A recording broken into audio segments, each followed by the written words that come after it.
Guys, kumusta? Eto, nakadating na kami sa Florida. Nakalipat na rin pero hindi pa kami ganun ka-settled.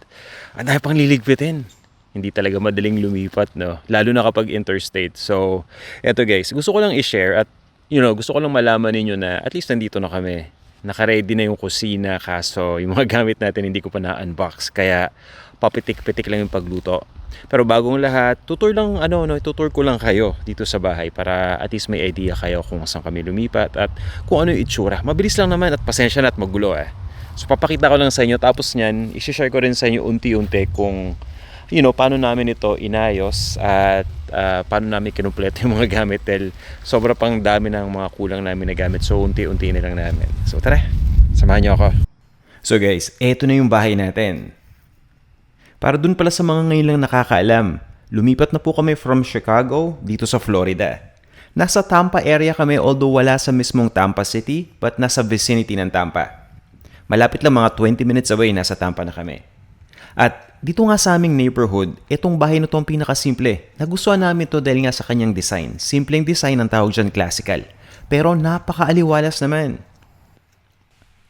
Alam nyo guys, nakakapanibago lang talaga yung klima dito, no? Parang Pilipinas talaga, sobrang humid at mainit na mainit dahil nga summer. So ibang iba to sa Chicago dahil sa Chicago naman dry, kaya to nag-a-adjust kami. Pagpasok sa bahay, bubulaga bigla sa'yo, si Day. Sasabihin ko sana bubulaga sana sa inyo yung 12-foot na ceiling. Mataas yung ceiling dito guys, no? So kung merong mga gagamba dun sa itaas, hindi ninyo basta-basta masusungkit ng walis yan. Kailangan kumuha kayo ng hagdan. Yan, at sobrang busy nga talaga. Sinubukan ko lang mag-video para at least hindi ko na makalimutan dahil nga tinutulungan ko din si Day magligpit. At kanina pa siya talaga nagfo-fold siya ng mga boxes. Ninanak daw niya lahat para nang sa ganun mas madali namin itong ma-dispose. Ito naman dito sa kanang side, ito yung magiging office natin. So guys, since new construction itong bahay na to, yung mga ilaw, kailangan mong lagyan. Kaya yan pala yung nalagyan ko, yung iba hindi pa. Yan, so diretso pa tayo Ayan, si Day na naman. Nagtitiklop. Ito yung painting natin ng sinigang. At ito nga yung living area namin. So, ito pa lang yung medyo nabuo. Tapos yan, may maliit na space dito sa kaliwa. Diyan naman pwede tayong maglagay ng maliit na dining table. Or breakfast table. Tapos, pag dinerecho nyo doon, nandun naman yung mga kwarto, nandun din yung laundry area. At ito na nga yung kusina natin. Alam nyo guys, nagustuhan ko tong kusina kasi napakaaliwalas. At yung space, di ba, napakaluwag. Pwede pa nga tayong sumayaw dun eh. At eto pa, isa pa. Dun sa Chicago, yung backyard natin dun, di ba? Iba kumpara dito dahil dito may pool na. Kung sa Chicago dati nung nabaha, may peking pool. Ito totoo na. Yun. Kaya nga guys, no, sobrang grateful namin sa mga blessings na to. Hindi ko alam kung ano nagawa kong maganda para pagkalooban ng ganitong klaseng biyaya. Kaya we are so thankful and so grateful as well. Yung nakita ninyong hagdan papunta sa second floor at dun sa second floor, hindi ko na muna ipapakita right now. May kwarto pa rin dun at may malaki din na loft. So dinerecho ko lang ito. Ito na yung magiging panlasang Pinoy kitchen natin. Nagustuhan ko tong lugar na to dahil napaka-aliwalas talaga. Nakita niyo sa kanan, di ba? May bintana yung pinto. Tapos napapalibutan pa ng bintana so maliwanag na maliwanag. So eventually, i-develop natin itong lugar na to. Punta tayo dun sa likod, sa may pool area.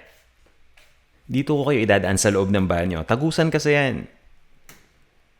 So dito, kapag galing ka sa pool, so nag-swim ka, dito ka muna didiretso para mag-shower. And eto na nga yung lanay. And tanaw na kagad natin yung pool dito, di ba? So mapapansin niyo naka-cage tayo dito sa likod. Tapos may screen yan. Protection daw yan sa alligator. Biro lang. Kayang-kayang pumasok ng alligator dyan. No? Dami kasing mga insekto sa labas, so yun yung protection. At etong pinto na to, yan yung lagusan namin galing sa kwarto. So dalawa, no? Merong daan sa loob, meron ding daan sa labas. At kapag sumilip ka naman dito, sa sliding door, makikita mo na yung kusina. Yan.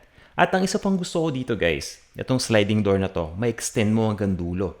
So hindi lang isa o dalawang pinto yung pwede mong buksan. Malawak yung pagbukas dyan. Parang binuksan mo yung buong living room. Bago ko ipakita yung bedroom namin, lapitan lang muna natin yung kusina. So obviously guys, no, ito yung pinaka-paborito kong parte ng bahay. Maraming reason kung bakit Unang-una, yun na nga yung pagka-maaliwalas niya.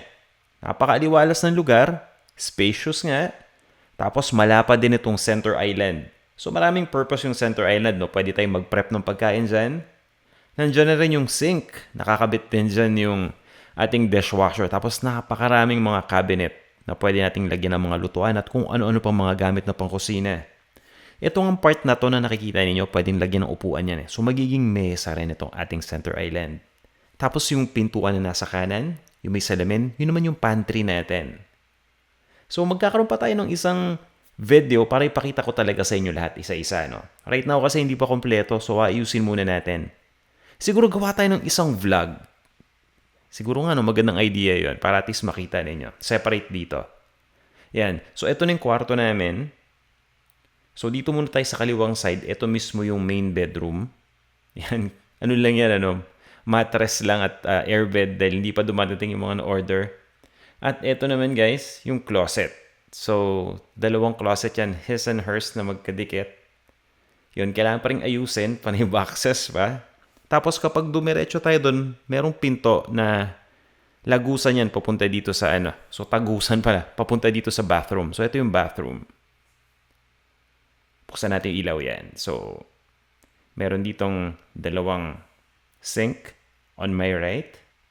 Ito naman yung ating toilet. Pag binuksan mo yung pintuan, merong tub yan. At ito naman yung shower natin. Tama-tama dahil dito sa Florida mainit. So, lagi tayong kailangan mag-shower, diba? So, yan. Ito lang muna siguro yung papakita ko ngayon, guys. Mabilisang tour lang to. Ayusin muna natin para, tulungan nyo kong ayusin isa-isa. So, siguro update ko kayo every time na may bago. So guys, yan yung sitwasyon natin ngayon at sobrang excited ko na makapagluto para sa inyo, no? Pero uunti-untiin lang natin yan. At isa pa pala, since nandito na kami sa Florida, so panibagong buhay, no? So kumbaga, magsa-start uli kami dito. Si Dave at saka si Diane hindi pa sumama sa amin. So para dun sa mga nagtatanong, nandun pa sila sa bahay namin sa Illinois. Yung bahay natin doon, no? So same pa rin yun. Doon sila nakatira. Kami lang yung lumipat. Kasama ko si Day at yung dalawang bata, si Danik at si Daniel. So, ayun guys, naisipan namin na gumawa na lang ng isang vlog. So sa YouTube guys, meron kaming Panlasang Pinoy Family Vlog na ilalabas namin soon para lang ma-document yung mga ginagawa namin dito sa Florida. No? Yung mga pang-araw-araw, kung interesado lang kayo kasi gusto kong i-vlog yung bahay, kung ano yung buhay dito. Nag-iipon kami ng mga furnitures dahil nga kailangan namin punuan dahil yung ibang furniture iniwan namin sa Chicago. So yan, bibili kami ng mga gamit dito. Yung mga interesado sa bahay, sa pagpapaganda. Si Day expert doon, ako wala, meron lang ako, taga-tingin lang ako. So tingnan natin kung paano natin mapapaganda. Magtatanong-tanong kami sa inyo. Mga tips siguro kung ano yung mas gusto ninyo sa tingin ninyo na mas makakapagpaganda kunyari sa isang lugar. Tulungan nyo akong buuhin yung office natin, siguro, or yung kusina, mga tipong ganung bagay. No? I think it will be exciting, kaya abangan nyo lang guys. So yun, sana nagustuhan nyo tong ating quick tour dito sa bahay. And I hope to, see you guys soon. So kung okay na yung ating family vlog, sana mag-subscribe kayo. I'll see you soon guys. Bye-bye.